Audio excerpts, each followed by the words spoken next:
तो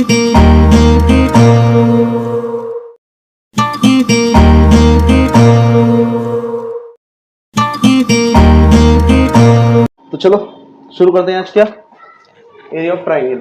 ठीक है, ट्राइंगल के बारे में देखेंगे, ट्राइंगल के कैसे कैसे अभी। तो देखो कोई भी एक ट्राइंगल है, आपको एक ट्राइंगल दिया गया है। ठीक है, तो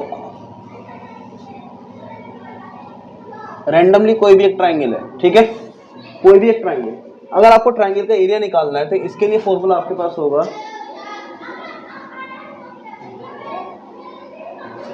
ट्राइंगल के एरिया के लिए फॉर्मूला होता है half of base into height. जिसे मैंने बताया था रेक्टेंगल का होता है क्या, लेंथ इनटू ब्रेथ होता है। बस इसमें क्या है, उसी को आधा कर दिया गया, क्योंकि दो ट्राइंगल बना के एक क्वाड्रिलेटर बनता है। दो ट्राइंगल को आप जोड़ दो आपस में, क्या बनेगा, क्वाड्रिलेटर लिया, एक क्वाड्रिलेटर को बीच में से कट कर दो, क्या बनेगा, ट्राइंगल बनेगा। अब देखो आगे क्या है, बेस इनटू हाइट। तो ये जो नीचे वाला हिस्सा होता है इसको क्या बोलते हैं हम, बेस। और जो यहां से लेके यहां तक की परपेंडिकुलर डिस्टेंस है इसको क्या बोलेंगे, हाइट। ठीक है, किसी भी ट्राइंगल की हाइट कहलाएगी। अब देखो इसी तरह से एरिया ऑफ, अब कुछ ट्राइंगल कैसे होंगे, ये तो किसी भी ट्राइंगल के लिए लग जाएगा। अब कुछ स्पेशल ट्राइंगल होता है, जैसे सपोज करो अगर इसकी तीनों साइड आपस में क्या है, इक्वल है, तब इस ट्राइंगल को हम बोलेंगे कौन सा ट्राइंगल, इक्विलैटरल ट्राइंगल। क्या, इक्विलैटरल ट्राइंगल बोलेंगे इसको। ठीक, तो जब इक्विलैटरल ट्राइंगल के लिए आप निकालोगे तो उसके लिए एरिया का फॉर्मूला होता है √3/2a²। अब ए सॉरी √3/4, ये नहीं होगा, 2 नहीं होगा यहाँ पे, √3/4। अब ए स्क्वायर से मुराद है यहाँ पे, यानी कि, या फिर यहाँ पे कह दो एक ही जगह कौन, साइड स्क्वायर, क्योंकि तीनों साइड है इक्वल है, तो हम कोई सी भी साइड ले, तो इसलिए साइड स्क्वायर। अब एक तरह का ट्राइंगल और है, एक एरिया तो आपके पास ट्राइंगल का एरिया आ गया, एक एरिया का ट्राइंगल का एरिया निकालने का तरीका ही आ गया। अब एक हो सकता है, एक ट्राइंगल आपको दे रहा हो और उस ट्राइंगल की आपको साइड दे रखी है, उन्होंने बोला भाई साइड इसकी ए है, इसकी साइड बी है और इसकी साइड क्या है, सी है। ठीक है,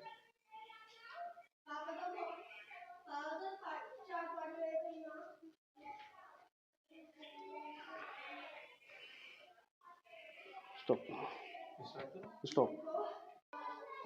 तो देखो जैसे कि कोई भी एक ट्राइंगल दे रहा हो आपको, उसमें साइड दें ए बी सी, तो इसमें हम क्या करेंगे, इन ट्राइंगल का एरिया फाइंड आउट करने के लिए एक फॉर्मूला और होता है, उसको बोलते हैं हम क्या, ह्यूरोन्स फॉर्मूला, जो कि आप लोगों ने क्लास 9th में तो नहीं पढ़ा होगा, सॉरी क्लास 8th में तो नहीं पढ़ा होगा, लेकिन 9th में इसको पढ़ोगे। तो कई बार क्या है, जो एएमई जेएमआई है वो थोड़ा अपडेटेड सिलेबस के हिसाब से क्वेश्चंस दे देते हैं, तो इसलिए आपको थोड़ा अपडेटेड भी रहना जरूरी है। तो ह्यूरोन्स फॉर्मूला क्या बोलता है, तो सबसे पहले आप क्या करोगे, इसमें पेरीमीटर निकालोगे, और पेरीमीटर क्या बताया था मैंने, सम ऑफ ऑल साइड। तो देखो तीन साइड है, तो तीनों साइडों का सम करते ए plus B plus C.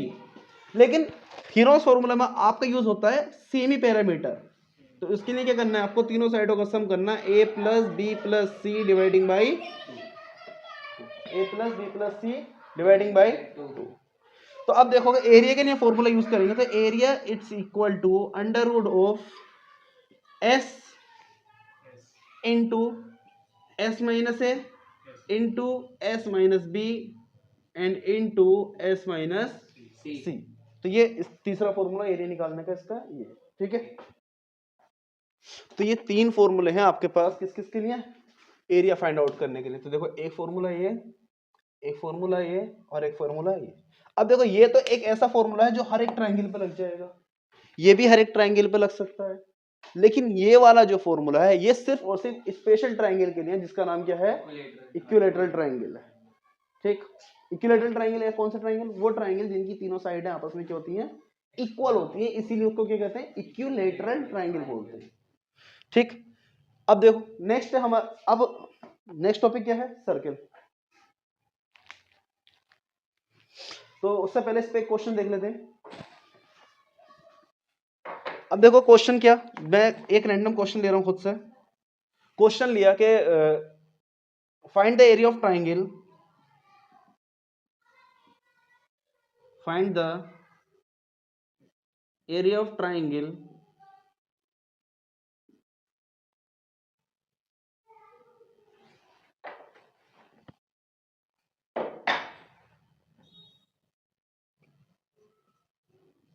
whose side are 3, 4, 5 respectively. ठीक है, एक साइड दिया है, एक एरिया दिया है, ठीक है, सॉरी एक ट्राइंगल है जिसका हमें एरिया फाइंड आउट करना है। इसकी तीनों साइडें कितनी है? 3, 4, 5। ठीक है, अब देखो सेंटीमीटर बोल देता हूँ, सेंटीमीटर। तो आपने बनाया यहाँ पे ट्राइंगल, तो हो सकता है एक 3 है, एक 4 है और एक 5 है। यानी कि जब आप इसको सॉल्यूशन करोगे तो सॉल्यूशन में आप यहां देखोगे a it's equal to 3, b it's equal to 4 and c it's equal to 5। इसकी तरह एक को a ले लिया, एक को b ले लिया, एक को c ले लिया। तो आपको सबसे पहले क्या निकालना? s। और s क्या है? पेरीमीटर का हाफ, यानी कि सेमी पेरीमीटर। तो a plus B plus C dividing by 2। a का वैल्यू कितना है? 3, b का वैल्यू 4 और c का वैल्यू 5 अपॉन 2। 3 और 4 7, 7 और 5 12, 12 में से तो आपको क्या करना है? ये हो गया 12 अपॉन 2, 2 से इसको डिवाइड करेंगे तो कितना आ गया? s it's equal to 6। अब आपको एरिया के लिए फॉर्मूला ये है आपके पास, इस फॉर्मूले को उठाओगे यहाँ पे रखना शुरू करोगे। a it's equal to under root of s into S minus A, S minus B and S minus C. तो a it's equal to under root of s कितना है? 6। ये कितना है? a 6 minus 3, 6 minus 3। नेक्स्ट में s है 6 और b कितना है? 4, तो 6 माइनस 4। फिर नेक्स्ट में 6 और c कितना है? 5, 6 माइनस 5। तो a it's equal to under root of 6 into 6 minus 3 multiplied by 3, 6 minus 4 multiplied by 2, 6 minus 5 multiplied by 1। तो आप देखोगे आपको क्या करना है? ये स्क्वायर रूट सोल्व करना। तो बेटर है इसके क्या करें? फैक्टर दे रहे हैं। a इट्स इक्वल टू 6 के भी फैक्टर कर लो, क्या हो गया? 2 इंटू 3 एंड पहले से ही था यहाँ पे 3 इंटू 2 और 1 की वैल्यू मल्टीप्लाई करने पे सेम आ जाएगी, इसलिए उसको हमने इग्नोर कर दिया। और जब भी स्क्वायर रूट सोल्व करते हैं तो स्क्वायर रूट सोल्व करने के लिए क्या किया जाता है? जो दो दो का पेयर बनाए जाते हैं और उसको बाहर निकाल लिया जाता है। जैसे यहाँ पे 3 का पेयर बना और एक 2 का पेयर इसके साथ बना, तो इस पेयर में से एक वैल्यू बाहर निकाली, दैट इज 2, और उस 3 वैल्यू बाहर निकाली 3 and a it's equal to 6। अब देखो यूनिट कितनी थी? सेंटीमीटर, तो इसलिए 6 सेंटीमीटर स्क्वायर इसका ट्राइंगल का क्या आ गया आपके पास? एरिया आ गया। ऐसे ही इस पे, ऐसे ही इस पे जैसे जैसे क्वेश्चन आएंगे वैसे वैसे इसको करेंगे। अब देखो नेक्स्ट है हमारे पास क्या? सर्किल।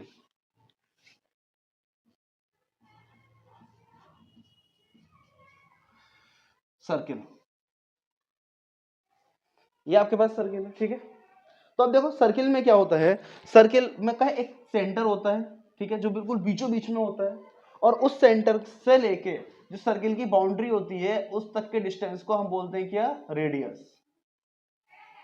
क्या कहते हैं इसको? रेडियस, और हिंदी में बोलते हैं इसको त्रिज्या, ठीक है।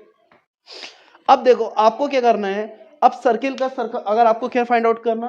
एरिया फाइंड आउट करना। तो सर्किल के एरिया के लिए फॉर्मूला होता है a it's equal to pi r square, जहां पे वेयर पाई जो होती है ये कांस्टेंट है। क्या है? एक कांस्टेंट है जिसकी वैल्यू फिक्स्ड होती है। या तो आप इसका वैल्यू लिख सकते हो क्या? 22/7, या इसको लिख सकते हो 3.14। ये हम अपने क्वेश्चन की जरूरत के हिसाब से इस वैल्यू को यूज कर लेते हैं। फिर नेक्स्ट देखो आर क्या है? Radius of circle. आर क्या है? Radius of circle. अब नेक्स्ट देखो हर शेप का वो निकाल रहे थे, पैरामीटर निकाला और रेडियस निकाला। अब तो जब सर्किल इसका पैरामीटर क्या होगा? तो जो सर्किल का पैरामीटर है उसको बोलते हैं सरकमफ्रेंस। उसको क्या बोलते हैं? सरकमफ्रेंस।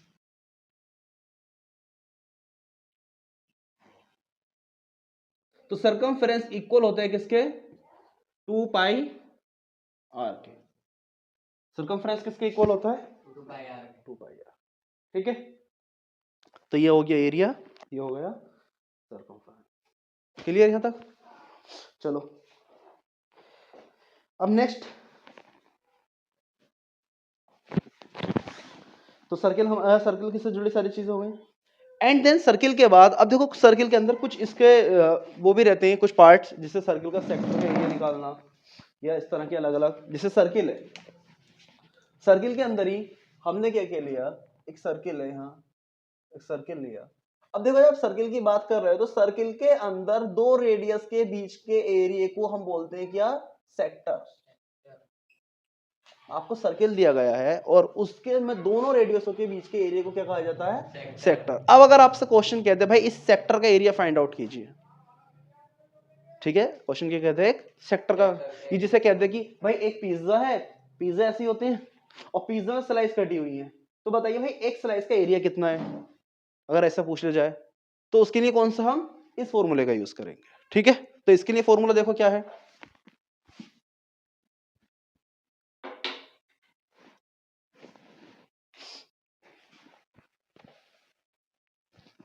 तो जब आप देखेंगे इसके लिए फॉर्मूला क्या बनता है, तो एरिया ऑफ सेक्टर। तो अगर आप यहां पे नोटिस करो तो जब ये दो क्या है आपके दोनों की दोनों रेडियस है, तो इन दोनों रेडियस के बीच में एक एंगल भी बन रहा है, जिस एंगल को हम डिनोट करेंगे कैसे, थीटा से, ठीक है। एंगल को कैसे डिनोट करते हैं, थीटा से। थीटा क्या एक सिंबल है जो कि एंगल को डिनोट करता है। तो अब आप यहाँ पे देखोगे इसके लिए एरिया क्या हो गया, तो जब हम एरिया निकालेंगे आप यहां लिखोगे क्या, area of sector of a circle, ठीक है। तो एरिया जब हम इसके लिए निकालेंगे तो देखो सबसे पहले पूरे सर्किल का एरिया लिखो, यहाँ पे कितना होता है वो पाई आर स्क्वायर, तो सर्किल का एरिया लिख दिया पूरा पाई आर स्क्वायर। फिर उसके बाद एक सेक्टर की बात हो रही है, तो पर्टिकुलर अब देखो एक सेक्टर के लिए एंगल इतना बना, ये एक एंगल हुआ, तो इस एंगल को लोगे क्या, थीटा। और पूरा आपको पता होना चाहिए सर्किल में जो पूरा एंगल होता है, यानी कि आपको देखो यहां से जो एंगल शुरू होता है, ये एंगल होता है कितना डिग्री का, 360, इसलिए इसको हम क्या करेंगे 360 डिग्री से डिवाइड कर देंगे,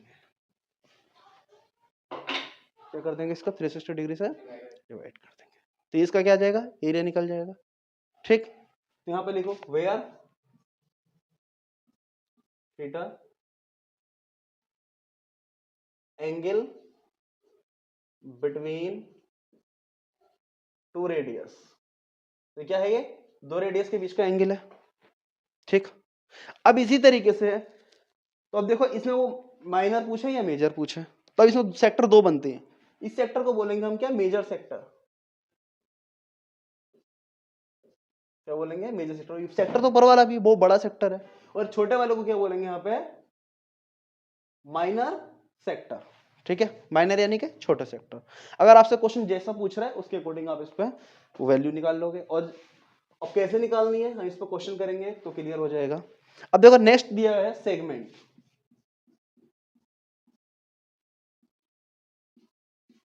नेक्स्ट टॉपिक क्या दिया है, सेगमेंट। सेगमेंट क्या होता है, जो भी हम एक सर्किल बनाए और सर्किल के अंदर आपको पता है इसको हम बोलते हैं क्या, क्या बोलते हैं इसको, जो लाइन होती है इस बॉर्डर से उस बॉर्डर तक टच करती है, इसको क्या बोला जाता है इस लाइन, हिंदी में तो व्यास बोलते हैं, ठीक है। व्यास नहीं बोलेंगे, व्यास उसको बोलते हैं जो कि बिल्कुल सेंटर से पास होकर जाती है, हिंदी में भी व्यास यानी कि डायामीटर, ये होता है डायामीटर। इसको क्या बोलेंगे फिर भी, इसको इसका नाम ओरिजिनल नाम क्या है,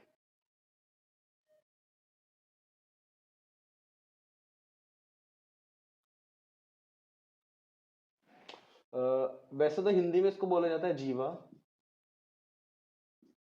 ठीक है, हिंदी में इसको बोलते हैं जीवा, एंड इंग्लिश में भी मिस आउट हो रहा है, अभी बता देखो इसको भी बताता हूँ। तो अब इसमें क्या होगा, तो जो इस लाइन के बीच में होगा तो इसको क्या बोलते हैं हम, सेगमेंट, इस पार्ट को क्या बोलेंगे, सेगमेंट। अब ऐसे यहाँ पे ये मेजर सेगमेंट और ये माइनर सेगमेंट, कौन सा, माइनर सेगमेंट, ठीक है। तो सेगमेंट का जब भी आपको एरिया निकालना होगा तो एरिया ऑफ सेगमेंट निकालने के लिए, तो एरिया ऑफ सेगमेंट निकालने के लिए आप लिखोगे एरिया ऑफ सेक्टर। अब देखो कैसे, तो यहाँ पे आपको पता होगा कि यहाँ पे जब सेगमेंट है तो यहाँ क्या है, एक सेंटर पॉइंट है, इससे मिलने वाली दो रेडियस है, ठीक। तो जब ये दो रेडियस है तो अब इस पे क्या होगा, ये तो पूरा सेक्टर का एरिया लिखोगे, तो ये एक सेक्टर बन गया यहाँ पे, तो यहाँ पे लिखोगे एरिया ऑफ सेक्टर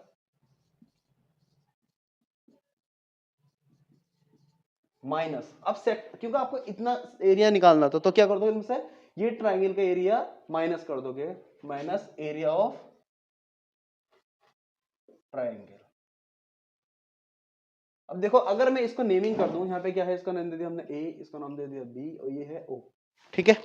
तो अगर इसके बेस पे हम इसको फॉर्मूला बनाया तो A it's equal to area of sector, तो यहां लिखोगे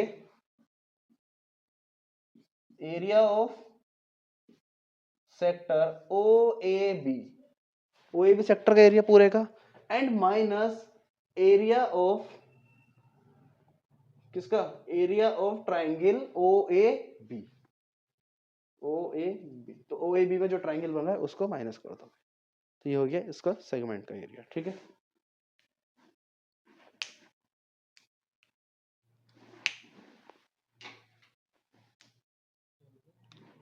ठीक है, तो